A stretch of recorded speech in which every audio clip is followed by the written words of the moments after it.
Good afternoon, and welcome to June's Medical Monday.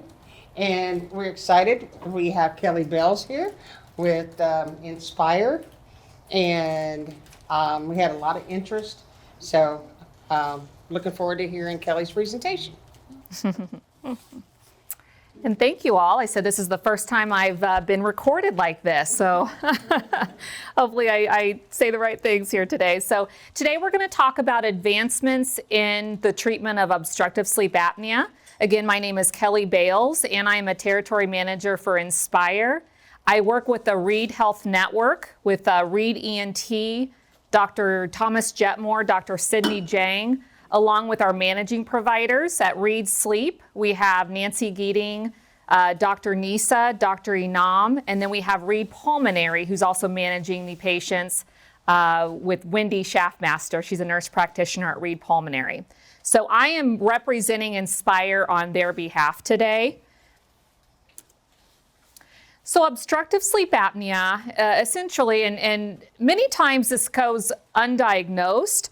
Approximately 20 million people have moderate to severe sleep apnea. This is when the tongue and the soft palate relax, causing an obstruction when you're sleeping at night. So many times it's gasping, patient snoring is a sign. It could be that you feel really tired when you wake up and you don't know why because you got plenty of sleep. Maybe patients aren't able to get into a deep sleep, a REM sleep, that's a sign. But essentially how obstructive sleep apnea is diagnosed is through a sleep study, whether it be a home sleep study or an in-lab sleep study at Reed Sleep. And they can get that set up for each person. So obstructive sleep apnea, again, Inspire is a treatment for moderate to severe sleep apnea. Some of the consequences of untreated, as mentioned previously, is just feeling tired. This could be you feel tired where you're sitting in a chair and you just want to doze off and fall asleep. This could be you're at a stoplight, and some patients say, I didn't realize it, but I was starting to doze off at a stoplight. So accidents are a sign. Snoring, bed partner saying, gosh, I can't even, you sound like a freight train. I can't even sleep with you. That's a sign of untreated obstructive sleep apnea, as well as additional comorbidities. So there are clear links with other comorbidities, and this is heart health. So there's a lack of oxygen to the heart, and there's a lack of oxygen to the brain. So many neurologists will be dual board certified, so they'll also treat sleep patients, neurology, because patients come in with headaches and they don't know why, as well as cardiologists. Again, that there is a higher incidence of heart issues, AFib, stroke. There is a direct correlation with dementia and undiagnosed sleep apnea or untreated sleep apnea. So it's very important that every patient understands the medical necessity to take care of sleep apnea. CPAP is the golden standard. CPAP is first-line therapy. This is the mask and the hose. Many patients can tolerate, but also many patients can't tolerate, whether they take it off in the middle of the night, or maybe they just aren't even able to put it on altogether because patient feels claustrophobic. Whatever the reason, it gets set aside and tossed to the side, and patient says, I know I have sleep apnea, I just can't stand the CPAP. So what has happened historically is that's it. Patients don't go back to Reed Sleep or Reed Pulmonary, and they just don't realize that there are other options. So Inspire is now an option as a second-line therapy. Previously, the only other two options available would be oral appliance. Again, patients would have to tolerate having something in their mouth. It moves the jaw forward. This is successful treatment if patients can tolerate, but also treatment for mild to moderate sleep apnea, not for more moderate to severe cases. So Inspire is an alternate solution for more of the advanced cases of sleep apnea. There's also historically been surgeries, invasive surgeries, where patients typically can't swallow for a few weeks. These aren't necessarily considered second line anymore because we now have Inspire.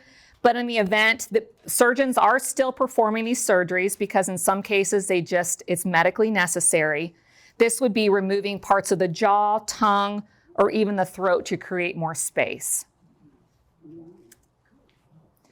So what is Inspire? Inspire is a safe and effective FDA-approved treatment for obstructive sleep apnea. It's an alternate to CPAP, oral appliance, and surgeries, as mentioned. It does not require a mask and a hose. And you all may have seen commercials. We try to keep them pretty entertaining. But patients who say, I don't need a mask and a hose, everything is operated, the device is operated through a remote. And I'll get into more detail about that. So just a short video of how this works, and then again, we'll discuss as well. This is Mike. Mike has moderate to severe obstructive sleep apnea. After years of struggling with CPAP and constantly being tired, Mike felt hopeless. Then, Mike found out about Inspire. Inspire is the only FDA-approved obstructive sleep apnea treatment that treats the root cause of sleep apnea with just the click of a button. Inspire is a small device that keeps your airway open using a gentle pulse. It's implanted in the body with 2 or 3 small incisions in a same-day outpatient procedure. After the procedure, Mike works with his doctor to fine-tune his Inspire.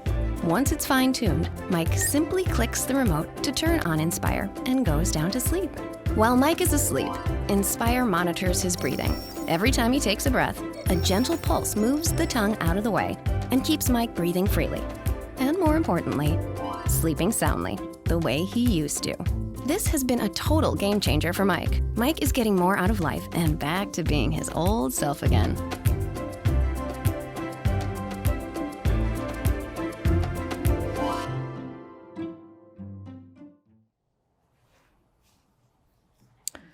So is Inspire right for you? As mentioned, it is for patients who have diagnosed moderate to severe sleep apnea.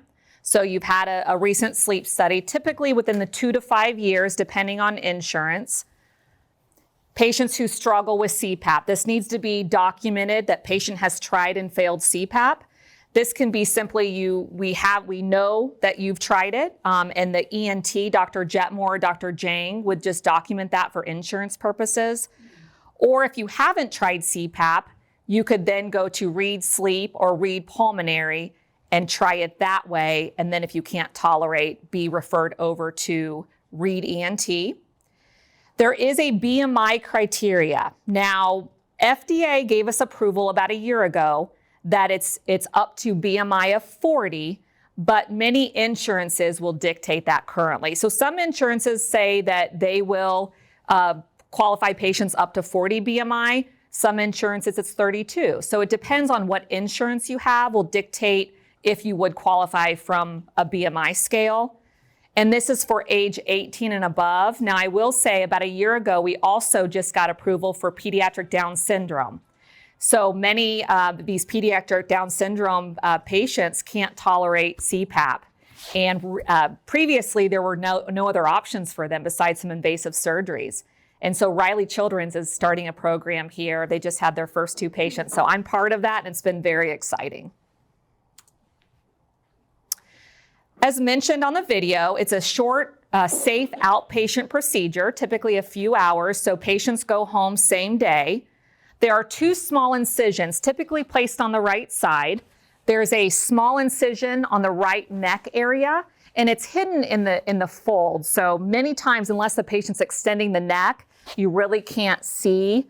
And then there's also an incision in the right chest between the 2nd and 3rd rib space.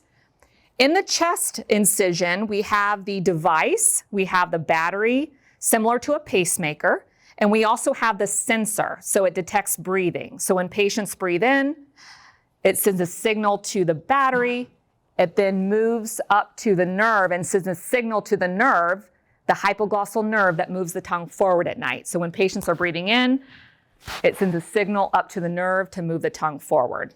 And this happens in sync as you're breathing at night, removing that obstruction that's happening, causing you to gasp, cough, sometimes, or even snore. So there is approximately 11-year battery life, so similar to a pacemaker. There is a short outpatient procedure where we just remove the battery in the chest incision, place a new battery. It's a very short outpatient procedure there. And this is now safe for MRI, so full body scans. So patients who have the Inspire device implanted, we give them an implant card after surgery, and they would just use that for their MRIs or airport security, knowing that you have an implantable device. The office visit after the procedure. So common question is, patients, when we first got started with this about 1.5 years ago, I think patients thought that they could just start using their device after surgery.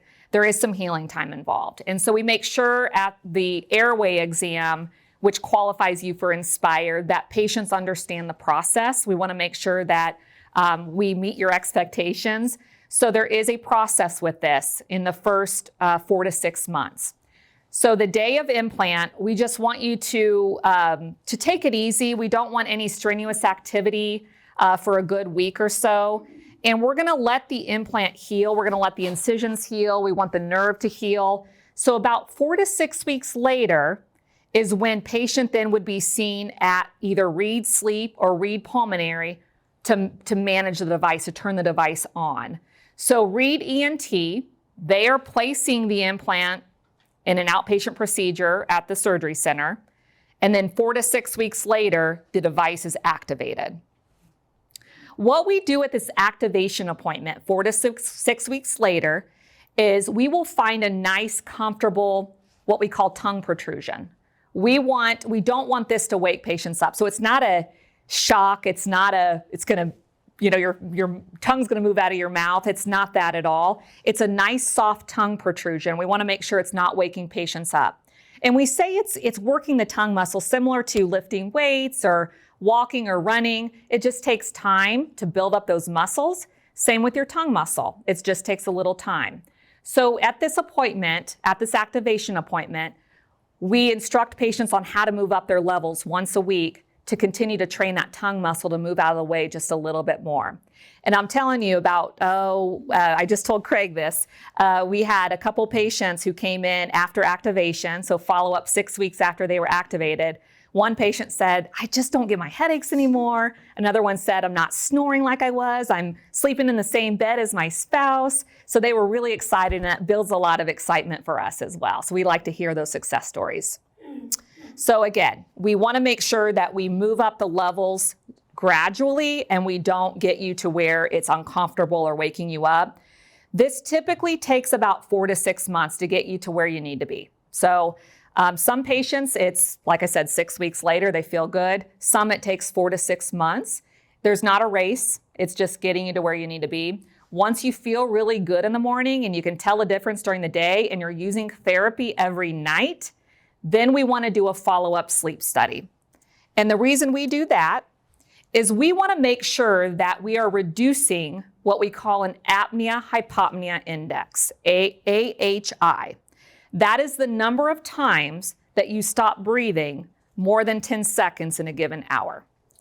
So mild sleep apnea is anywhere over 5, moderate sleep apnea is anywhere over 15, and severe sleep apnea is over 30. So some patients that, again, have over 30 AHI, it means they stop breathing more than 10 seconds 30 times in an hour. So this STAR trial that I'm getting ready to share with you, the results from the STAR trial, this is what gave us our FDA approval back in 2014. So we've been FDA approved device for about 10 years. The STAR trial was a group of 126 patients. And of those patients, this was studied over 3 years before we got the FDA indication that this works. We had collectively an AHI of 126 patients. Collectively, they had an AHI of around 29.3, so severe sleep apnea. So after studying these patients over the course of 3 years and seeing that what their results were, when we documented the results, we collectively reduced AHI to 6.2. Under 5 is normal. So we consider success, again, Inspire is for patients who can't tolerate CPAP. we consider success at least a 50% reduction of AHI and under 15. So the fact that we reduced from a severe sleep apnea close to normal is pretty successful. We found a 79% reduction in AHI. We also, through the STAR trial, again, a 3-year trial of 126 patients, the bed partners had reported an 88% reduction in snoring. So prior to Inspire, 83% of people said that their bed partner snores. And after therapy, after 3 years, that reduced down to 10%. So it's drastically reduces snoring. And we also found that 94% of patients were happy with therapy. They felt really good. They're glad that they did it. And we continue to produce those results year after year. We do what we call a patient experience report, where we report on all of the patients that through our Adhere registry, 5,000 patients, and they continuously say that they are happy with therapy. Those that some were neither satisfied nor unsatisfied, and some were unsatisfied. Now, 94% positive feedback. Common question I get prior to surgery is, what if I don't? What does this mean? Like, why don't patients like it? Well, I can tell you it's a consistency. Just as your tongue muscle, let's say you're training for a marathon or you're lifting weights, and all of a sudden for 1 month you don't do it anymore and you try to go back, it doesn't work that way. So patients who are committed to using therapy every night are very happy with therapy. Patients who use therapy intermittently tend to not be happy with treatment because your tongue is a muscle and you'll just wake up. So we really want to make sure patients are committed to using this every night. And then of those patients who use therapy, they were using therapy close to 6 hours a night. So a success for even CPAP and for Inspire is any usage over 4 hours is a success. And this was 5.7 hours. There is growing adoption. I know you probably have all seen, or now you will see commercials now that I've brought it to your attention, but we have quite a few commercials out there. We have social media, Facebook, Instagram, TikTok. I know on the Iowa UConn game, I don't know if we have any basketball enthusiasts here, but there were 14 million viewers of that game, and I know we had 4 or 5 commercials. So quite a few. Our uptick on our Inspire traffic on our website, it shot up after that game. So we are commonly seen through commercials, but there is growing adoption. There's quite a few sustained clinical results. We have over 100 peer-reviewed articles. We have 5-year follow-up data through the STAR trial. And in fact, so 2014 is when FDA gave us approval. It took about 5 years for insurance companies to come on board. And when they saw the data of the Adhere registry of the collection of 5,000 patients, and they saw the results of the STAR trial of 5 more additional years, in around 2020, insurance said, okay, this works. We will make this a covered benefit. And so Medicare does cover Inspire. There is some criteria as mentioned. So there are a couple of criteria, and I can go into more detail if you have questions, but also commercial insurances. So very uncommon for commercial insurance not to cover it. There is prior auth that's required for that. And the READ practice does do all of those prior auths. And we also work with the VA. So VA has made this a covered benefit for the veterans and many military hospitals. This next video I wanted to show you, this was a segment on CBS this morning, and a patient talking about her journey. And I think it's pretty powerful because it goes into more detail, but this was pretty exciting for us as a company to have this on CBS this morning. In our morning rounds, a treatment offering hope for millions of sleep apnea patients. The disorder causes people to stop breathing when they're asleep. An estimated 22 million Americans suffer from sleep apnea. It puts them at greater risk for diabetes, heart disease, stroke, and memory loss. Patients who are older, overweight, and male are generally most at risk. David Begnaud shows us the new option helping some patients. David, good morning. Nora, good morning. For those who struggle with sleep apnea, treatments like the CPAP machine can be hard to sleep with. They don't always work, and a lot of people just can't get a full night's sleep with it. But now there's a new FDA-approved device called Inspire, and it's gaining popularity. For some people, it's a last resort. Their life literally depends on it. The Cleveland Clinic named this kind of treatment #2 on its list of top medical innovations for 2018. We met a woman who finally found relief after more than 2 decades of trying to get a good night's rest. I wasn't breathing. I wasn't getting the correct amount of oxygen. My thought process had gone. Good job! Peggy Sarabo's memory got so bad, her family thought she had dementia. The 59-year-old was so exhausted, she says she could barely do her job as a nurse. So people were noticing it, but you were too. I was too. You knew something wasn't right. I knew, not as quickly as they did, but I knew I was in trouble. Peggy has severe obstructive sleep apnea, where her throat muscles relax, blocking her airway and disrupting her sleep. On average, she stops breathing 53 times an hour. That's nearly once every minute during a night's sleep. Give me an example of a night. Up 4 hours, maybe sleep 2. This is the area where I would sleep.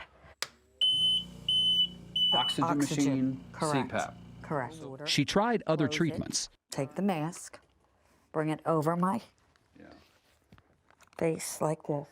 She did not find relief from the CPAP machine, a common treatment that delivers constant pressurized air. The CPAP wasn't getting the job done, so you needed Exactly. oxygen on top of that. Exactly. And then that didn't work. That's when they introduced me to Inspire and saved my life. Inspire is a pacemaker-like device implanted in the chest. It senses when your breathing slows down and sends an electric pulse to the tongue to stimulate it forward, keeping the airway open. This has been revolutionary. It's been a game changer. Dr. Maurits Boone is Peggy's doctor at Thomas Jefferson Memorial Hospital in Philadelphia. She'd given up. She had memory issues. She was miserable. This is not a benign disease. As I said, this is a killer, and it actually shortens people's lives. I didn't realize I had it so bad. A few months after having the Inspire device implanted, You just need to relax and breathe normally. Peggy went to a sleep lab to see how it was working. All right, so listen for me on the intercom, okay? Okay, great. Good night. They ran tests throughout the night, and early the next morning, Dr. Boone revealed the results. So before we activated the device, we have all sorts of problems. This is basically your brain saying, I'm not breathing, I need to do something about it. And after we activate the device, it's perfect. Look at your oxygen. Nice, stable, flat line, staying around 96, 97%. So this is as good as it gets. Okay. And as far as I'm concerned, this is a cure. This is awesome. A study in the New England Journal of Medicine found that more than 2/3 of patients experience less sleep apnea after getting the implant. It was like sleeping with a herd of elephants. For years, all Peggy and her husband David wanted was a good night's rest, and now they're finally getting it. I'm going to show you. Every night, Peggy turns on the implant right before going to sleep. What's it like to sleep now? Great. Turn myself on. I go to sleep. And I sleep. And then I get up and I turn myself off. And I have a normal day like you and everybody else. Come here, Max. Come here, Doodles. It doesn't work for everybody, but man, it worked for you. It sure did. It saved my life. The ball. Let it go. Now, Inspire is not for everyone. It's only for moderate to severe cases like Peggy, and like any surgery, there is a risk of infection. For Peggy, she says her memory is back to 100%, and she's sleeping great at night. And is insurance cover it? So insurance, it's a case-by-case basis. Her doctor had to kind of nudge the insurance company along, but they do. Well, she must really love her husband after saying on national TV, it sounds like a herd of elephants. They're sleeping together again. Yeah, that is really great news. So does she Good have to for your wear the marriage, too. mask when she's got the implant? No, not anymore. Not anymore. Wow. And when she turns it on, she feels nothing. She can just feel it pulsating her tongue forward. It's like a life-saving device. Oh, it is. Absolutely. That's great. All right. So since that had aired, that segment, insurances have started picking this up. So we have about 4 years where insurance is covering. So it's been exciting. Many, across the country, we now have over 65,000 people who have Inspire therapy. And we also, through the collaboration of the last 10 years, many ambassadors who will share their experience. They donate their time and say, I feel amazing, I want to help other people. And so this is a program that we have where patients are willing to, or people are willing to talk to strangers about their journey. You can get on our website, inspiresleep.com, and go to our ambassador tab, and all of our ambassadors will be listed with their stories, a little bit of their background, where they live, their journey, and you can directly link up to them through our website. So it's something that's pretty cool, and I think it's really cool that people are so excited that they're willing to talk to strangers about this. If you have additional questions, as mentioned, get on our website, inspiresleep.com. We have a full review of benefits and safety information. We have our patient ambassador program where you can link up. We have frequently asked questions. I'm sure you do have some questions, and you will when you leave, as well as insurance coverage. So we have all of that on our app. I've included the QR code and, of course, the website. So if you want to get your cameras out, and I can go back to this. I've got one more slide. For more additional information, so a common question is, what is my next step? If you have not been diagnosed with sleep apnea, the next step would be getting an appointment with Read Sleep. If you think that you want a sleep study or you want to talk to the sleep providers, but you've not been diagnosed with sleep apnea, getting an appointment with Read Sleep would be the first step. If you already have been diagnosed with sleep apnea, and you know that you qualify based on the AHI, or even if you have questions you don't know if you qualify from how severe your sleep apnea is, you can reach out to this number, 765-222-5142, and that is our advisor care program, and someone there can help answer questions. They'll ask you some questions, and then they can put you in the category if you're ready to schedule with Read ENT. So if, patients who have had diagnosed sleep apnea and they want an Inspire consult because they can't tolerate CPAP, those would be directed to that 765 number. But I also invite you, regardless if you've been diagnosed or not diagnosed, and you want more information about Inspire, you want to virtually meet the surgeons. Dr. Thomas Jetmore and Dr. Sydney Jang will be doing a virtual, what we call a community health talk. So talking to the people in the Richmond community surrounding area through a webinar on June the 25th at 6 o'clock. So they will be giving a virtual talk, and then there will be a question answer session after the talk. And then from there, you can schedule an appointment. But there's the QR code for the webinar to get registered, as well as the link. And then I also have some flyers up here if you're not ready to register, but you just want to have it so you can get when you get home. But I have a series of information, and I'm happy to answer any questions. I'm not a doctor, but I've been working with Inspire and the Read team for a while. So if it's a surgical question, that would be directed towards the surgeons. But if you just have questions about the process or just Inspire in general, I'm happy to help answer. So any questions? Okay. Do we do? Yeah. Okay. Do you mind? My doctor says that you're required to be on CPAP, the CPAP, for a year before being able to get eligible for the Inspire. Did everyone hear that? Eligible, it has to be on a CPAP for a year. That is actually, you don't necessarily need to. So it just needs to be documented that patients can't tolerate, so that you've tried and failed CPAP. But from a time perspective, there's not necessarily a guideline on time. Now, we will submit prior auths for commercial, and they can decide if they say, okay, you need to be 1 year, but that's more insurance driven, not so much criteria. Mm-hmm. Is there a tongue fatigue? I've read that some people complain about a tongue fatigue from getting those impulses. Is there a tongue fatigue? The tongue fatigue is because it's maybe patients stepped up a level too quickly. There is a process, and I'm going to say it's about some patients, in 4 weeks they feel fine. We had one patient, he didn't follow the rules. He went up 9 levels in 4 weeks. He did not follow the rules, but he felt really good. But if another patient went up 9 levels in 4 weeks when we had asked 1 level a week, tongue fatigue. or maybe patient who used therapy, they moved up a level, but they weren't quite ready. We advise them to move down a level. So quite honestly, it's a communication, that we just want to make sure that we're properly communicating. And that's why those visits every 4 to 6 weeks until we get patients to their proper level is very, very important, because we want to make sure that we keep patients on that journey of moving up the levels. There are some comfort settings. So if need be, if we feel patients have adequately moved up levels, but they just don't like the way their tongue is moving, we can adjust some comfort settings. There's quite a few settings that we can adjust, but it's coming back because we do have to program in the office.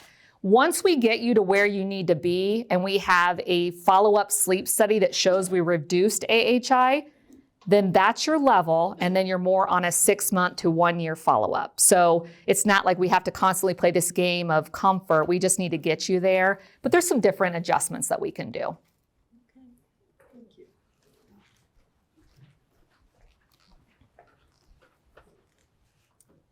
If you have a CPAP now and you're doing okay with it, starting to struggle just a little bit, it's been like 4 years, okay?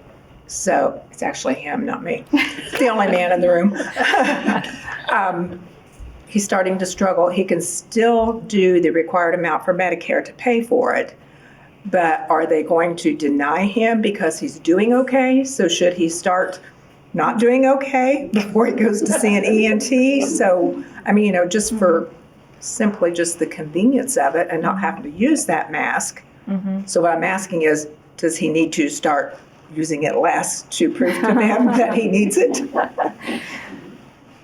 My advice would be, if you're using it, that maybe for some reason not tolerating what you currently have, my advice would be going back to the provider. So are you a patient of Reed Sleep? Going back to the provider, talking about this, because now that we have Inspire as an option, they're making sure patients are aware that if you can't tolerate your CPAP, there's some other options for you, but they may want to try some, there's a nasal pillow. There's some different things that they may want to try before they say, let's just send you over for an Inspire consult. So I would highly recommend getting an appointment with Reed Sleep, because they may say you are a perfect candidate. We're gonna send you over for a consult, but I would probably recommend you getting an appointment with Reed Sleep. And one other question, and this isn't one other question that isn't for me, it's for a friend of mine whose husband is getting ready to do the sleep study. He has a pacemaker. Does a pacemaker affect this in any way, or is there any conflict between the two devices? Good question. Actually, a great question. The pacemaker is generally on the opposite side. So, on the left side, and Inspire's on right side. However, depending on patient's dominant hand, sometimes it can be on right side. So we always have that conversation. Inspire can be implanted on the left side. I've not been a part of that because it's not typical, but it can be implanted on the left side if need be. But pacemakers are generally speaking on the left side. So no, there's no interaction. From a Bluetooth perspective, sometimes if there's some Bluetooth interaction, but you don't necessarily need Bluetooth to use your device. We just like to use that to see what we call adherence on your download on your app, so we can make sure that you're using therapy, but it's not caused any complications. How big is that Inspire? Yeah, we'll pass it around. So the process is if the ENTs think that you're a good candidate, part of qualification is we need to make sure that your airway obstruction's happening more anterior posterior collapse and not a lateral wall collapse. And we do that. About 80 to 90% of patients pass what we call the airway exam, but it's we just mimic sleep. You're going into the surgery center. It's about a 20-minute, we just, again, put you to sleep, light sedation, and they just take an endoscope and look at your airway. If you pass that, again, 80 to 90% of patients pass that, we get into more detail about, I show you what the device looks like and the process after the fact. But it's the size of kind of like an Oreo cookie. So I can pass that around if you want to take a look. And it's pretty lightweight. And that would be in the chest incision. It's right above what we call the pectoral major, the muscle, but below the fatty layers. So you really can't see it at all. Unless you press on it, you might be able to feel it, but we don't advise that. So it's not visible. So, and then this is if you want to see this is our sensor. So it's just a very flexible material, but this barrel here is placed in an area that detects when you are inspiring or drawing in a breath. And then it sends a signal to the battery and then sends a signal to move the tongue forward. I had a couple questions actually. If you have a port, because I'm a cancer survivor, and my port was in my left, could you then put the Inspire on? You said you could put the Inspire on the right side. The Inspire is on the right side. Okay. Because now, because some people have their port on their right, can they have the Inspire on the same side as the port? That's a surgical question. So I think that the surgeons would have to answer that. And I wonder now, because I noticed that with the pictures and everything, they're laying on their back. Now, can you still snore? It might be a silly question, but can you snore if you're on your side, either of your sides? I mean, lateral position, and I'm not a doctor, but lateral positioning is pretty ideal. When you're laying on your back, it does tend to, but quite a few patients are supine or back sleepers, and this will still open up the airway, but a lateral position can reduce some of those because it's gravity, so sleeping on your side can actually reduce some of those. And what if you're a apnea. stomach sleeper? Yeah. Stomach sleeper, that's because you're almost like you're laying on top of your Inspire. That's not going to damage or anything. No, it's not. Yeah, no. Okay. Yeah, yeah. Is the plastic part included during the surgery in your body on that unit?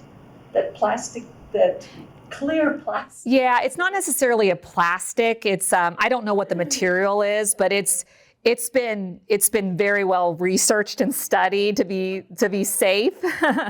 So yeah, it's a hard material. I don't know what material that is, but everything's been researched and approved by FDA, and so. Okay. Has it ever been experimented with the MRI? With an MRI, yeah, many patients do get MRIs. It has to be a full body scan. So it's a 1.5 Tesla is the name of it. But on that implant card on the back of the card, it'll give the technician all the information that they need, but they're welcome to reach out to Inspire as well. But many patients have had MRI after Inspire. Yeah, it's safe. What about going through security checks? Showing the card. Many patients will just take a picture of the card for airport security and say that I have an Inspire device. It's like a pacemaker, and that's sufficient. You can walk through them, but you just need to show them that you have that Inspire device, and that's why you're going off.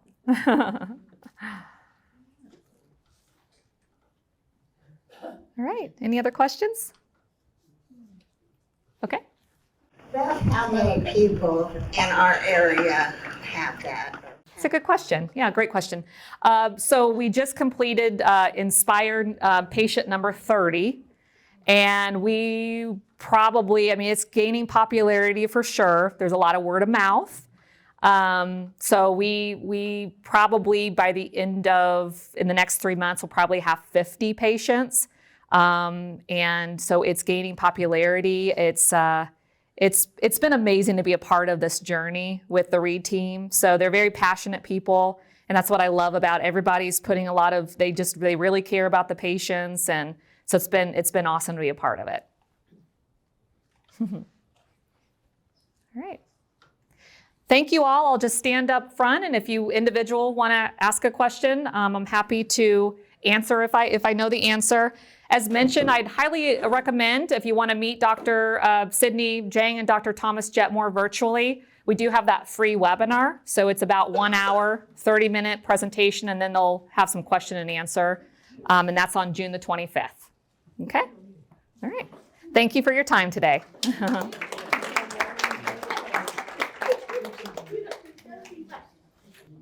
And we want to thank you for coming to this month's Medical Monday. Next month, we want to thank Kelly. Next month, we will have one of our ED doctors talking when you should use the emergency department. And also, we have someone from our marketing team coming to discuss my read. And I had a lot of comments over the weekend. One of the things with my read, you can schedule your appointment in the lab, or if you're going to urgent care through the app on your phone, and we'll have people here to assist you to teach you how to do that. I'll give an example. I had to get some tests last week, and I got online, scheduled my time, and when I got to the labs at the hospital, it was really crowded. And because I already had scheduled the appointment, I got to go right in after like 3 minutes, and everybody turned around like, what'd she do? So Special treatment. it was not. But also make sure you stop and speak to Kelly if any other questions you have, and we'll see you next month. Thank you.